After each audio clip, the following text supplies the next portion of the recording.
നമ്മൾ ഇന്നലെ V3യുടെ R15 V3 2018 മോഡലാണ്. ഏകദേശം ഞാനിപ്പോൾ ലാസ്റ്റ് ഞാൻ സർവീസ് ചെയ്തിരിക്കുന്ന ഒരു 25,000 കിലോമീറ്റർ മുന്നേയായിരുന്നു. അപ്പോൾ ഞാനത് എൻ്റെ വണ്ടിയുടെ കൂളൻ്റ് ഓയിൽ മാറ്റാൻ പോവുകയാണ്. അപ്പോൾ പഴയ കൂളൻ്റ് ഓയിൽ കംപ്ലീറ്റ് ഡ്രെയിൻ ചെയ്ത് കളഞ്ഞിട്ട് ആകെ മിനിമം ലെവലിൽ വരെ ഉള്ളൂ. നമ്മുടെ ഈ സൈഡിലൊരു ലെവൽ കാണിക്കുന്ന ഒരു ഇതുണ്ടല്ലോ, അതിലാകെ മിനിമം ലെവലിൽ വരെ ഉള്ളൂ. അപ്പോൾ ഞാൻ ഈ പാനലൊക്കെ ഊരിയിട്ട് ഇതൊന്ന് മാറ്റി ഫില്ല് ചെയ്യാനുള്ള പ്ലാനാണ്. അതെങ്ങനെ ചെയ്യുന്നതെന്നുള്ള കാണിച്ചു തരാം. വണ്ടിയുടെ കിറ്റ് ഏകദേശം എങ്ങനെ ഊരി വെച്ചിട്ടുണ്ട്.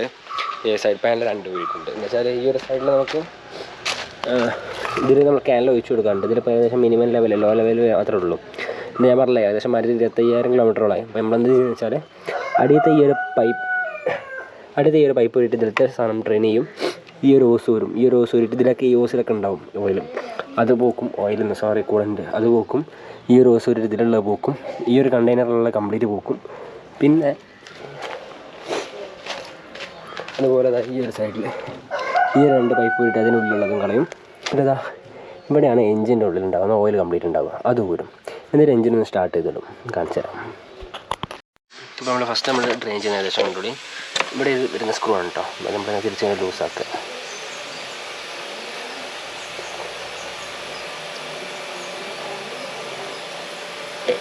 കൊള്ളാം, ഒരു തുള്ളി വരുന്നില്ല. അതിന് നമ്മളിത് ഈ ഒരു ക്യാപ്പ് കൂടി ലൂസാക്കി കൊടുക്കേണ്ടതുണ്ട്. കണ്ടോ, വരുന്നുണ്ടല്ലേ. ഞാനിപ്പോൾ ഈ ക്യാപ്പ് ഒന്ന് റിമൂവ് ചെയ്ത് കഴിഞ്ഞാൽ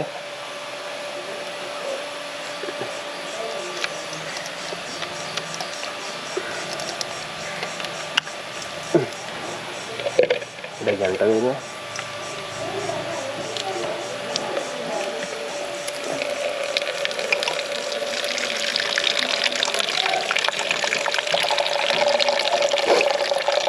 ഡാർക്ക് ഗ്രീൻ കളറായിട്ടുണ്ട്.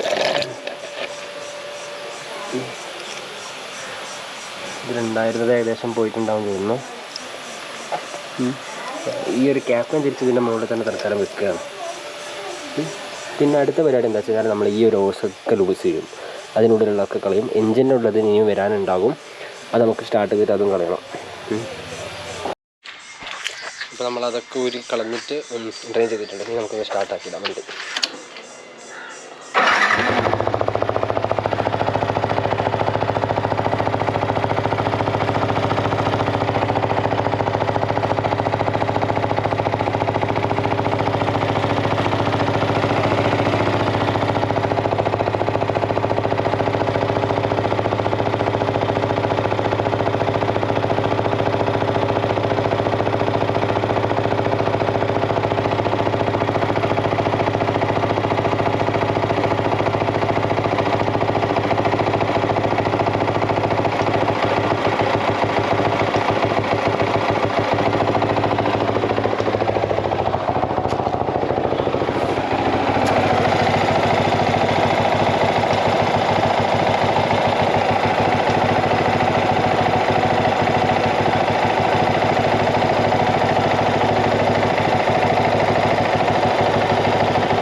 കുറച്ചത് സ്റ്റാർട്ട് ചെയ്തിട്ട് നമ്മളത് പഴയ മാതിരി തന്നെ എല്ലാം ഫിറ്റ് ചെയ്യും. ഇത് കിറ്റല്ല, ഈ ഒരു പൈപ്പും കാര്യങ്ങളൊക്കെ വെൻ്റൊക്കെ. എന്നിട്ട് നമ്മളെന്ത് ചെയ്യാക്കി അടിയത്തെ ക്യാപ്പ് തുറന്നിട്ട് അതിൽ ഏകദേശം ആ ഒരു മാക്സിമം ലെവലിൽ കാണുന്ന വരെ നമ്മൾ ഈ കൂളൻ്റ് ഓയിൽ ഒഴിക്കും. ഇതിന് ശേഷം ഇത് തുറന്നിട്ട് ഇതിൽ ഫില്ലാവുന്ന വരെ ഇതിൽ നിറച്ചിട്ട് നമ്മൾ വണ്ടി കുറച്ചേരം സ്റ്റാർട്ടാക്കണം. കാണിച്ചു തരാം അത് ചെയ്യുക. ഇപ്പോൾ നമ്മൾ നേരത്തെ പറഞ്ഞ പോലെ പൈപ്പെല്ലാം തിരിച്ചിട്ടു. ഇനി നമ്മുടെ അതിൽ ഓയിലുണ്ട്, നമ്മളിതിലേക്ക് ഒഴിച്ചു കൊടുക്കുക കേട്ടോ.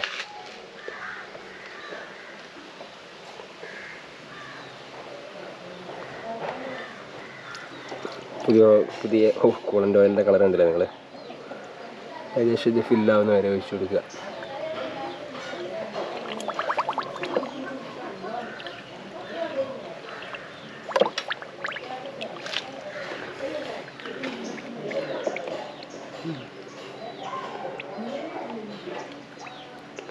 ഏകദേശം ഇങ്ങനെ ഫില്ലായി നിൽക്കും. ബബിൾസ് വളരെ സ്ലോ ആയതുകൊണ്ടല്ലേ നമ്മൾ എന്ത് ചെയ്യുക വെച്ചാൽ നമ്മുടെ വണ്ടി ഒന്ന് സ്റ്റാർട്ട് ചെയ്ത് കൊടുക്കുക.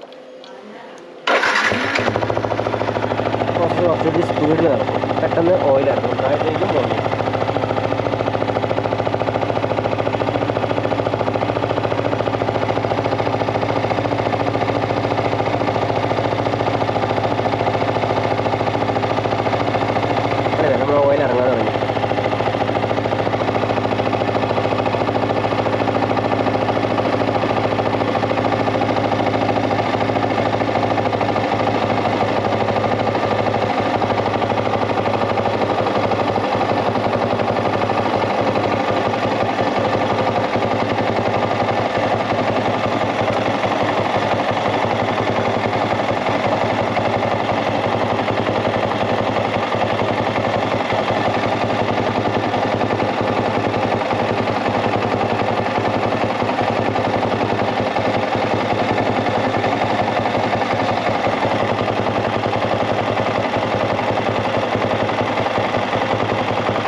അപ്പോൾ അത് ഏകദേശം അങ്ങനെ നിൽക്കട്ടെ. അതിന് ഇറങ്ങി അങ്ങോട്ട് പോയിക്കോളും. അതുവരെ ഇറങ്ങിയെത്താനുള്ളത് അത് നല്ല സ്ലോയിൽ ഇറങ്ങിക്കോളും. പക്ഷേ ഇവിടെ ഫില്ല് ചെയ്ത് കൊടുക്കാറുണ്ട്, നമുക്കത് ഫില്ല് ചെയ്യാം. ഇവിടെ ഫില്ല് ചെയ്യാൻ പറ്റുമോ എന്നുള്ള ഡൗട്ടാണ്. അതെന്തായാലും വണ്ടി ഓഫ് ചെയ്തതിന് ശേഷം ട്രൈ ചെയ്യുന്നതായിരിക്കും ബെറ്റർ എന്ന് എനിക്ക് തോന്നുന്നു.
മാക്സിമം ലെവൽ വരിക ഇത് അത്രത്തോളം മതി.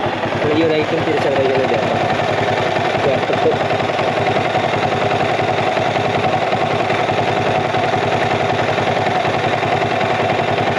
ചെയ്ത് ഈ ഒരു പൈപ്പ് വളരെ നേരത്തെ തന്നെ പോയി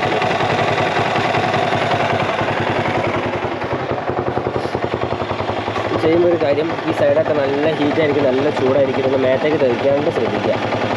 വെച്ചിൻ്റെ പൊള്ളുന്നുള്ള കാര്യത്തിൽ യാതൊരു സംശയവും വേണ്ട കേട്ടോ.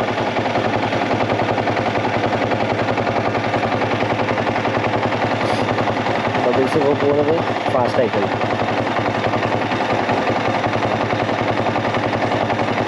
പമ്പിങ് കറക്റ്റായിട്ട് നടക്കുകയാണ്.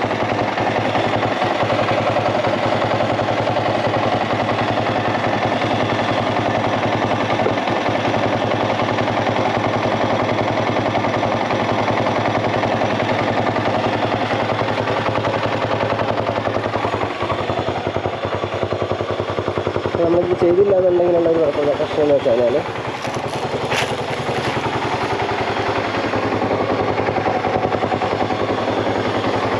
റേഡിയേറ്റർ ഫാൻ പെട്ടെന്ന് തന്നെ ഓണായിട്ടുണ്ട്. എനിക്ക് ഒന്ന് നമ്മളിപ്പോൾ കൂളൻ്റ് ഇല്ലാണ്ട് കുറച്ച് നേരം നമ്മൾ സ്റ്റാർട്ടാക്കിയിട്ടിരുന്നല്ലോ. അപ്പോൾ എഞ്ചിൻ ഓൾറെഡി ഹീറ്റായിട്ടുണ്ടാവും. അതുകൊണ്ടൊക്കെ ആയിരിക്കും. എന്തായാലും ഇതൊന്നും ചെയ്തില്ല എന്നുള്ള പ്രശ്നം നമുക്ക് മൈലേജിന് നല്ല ഷോട്ട് വരും. പിന്നെ എഞ്ചിൻ സൈഡിലൊക്കെ എന്തെങ്കിലും ഇഷ്യൂസൊക്കെ വരാൻ ചാൻസ് ഉണ്ട്. നമ്മൾ കറക്റ്റായിട്ട് ഈ ഒരു ഓയിൽ മെയിൻറ്റെയിൻ ചെയ്തിട്ടില്ലാന്നുണ്ടെങ്കിൽ. എൻ്റെ കുറച്ച് ലേറ്റ് ആയിട്ടുണ്ട്. എന്നിട്ട് ഞാനൊക്കെ കറക്റ്റ് ടൈമിൽ ചെയ്തിട്ടുണ്ട്. ഞാൻ എഞ്ചിൻ്റെ ക്ലച്ചിൻ്റെ പ്ലേറ്റൊക്കെ മാറ്റിയിരുന്നു. ആ ടൈമിൽ തന്നെ ഞാനത് മാറ്റി, എഞ്ചിൻ ഓയിൽ മാറ്റി, അങ്ങനെ കംപ്ലീറ്റ് സർവീസ് ഞാൻ എടുത്തുകൊണ്ടിരിക്കുകയാണ്.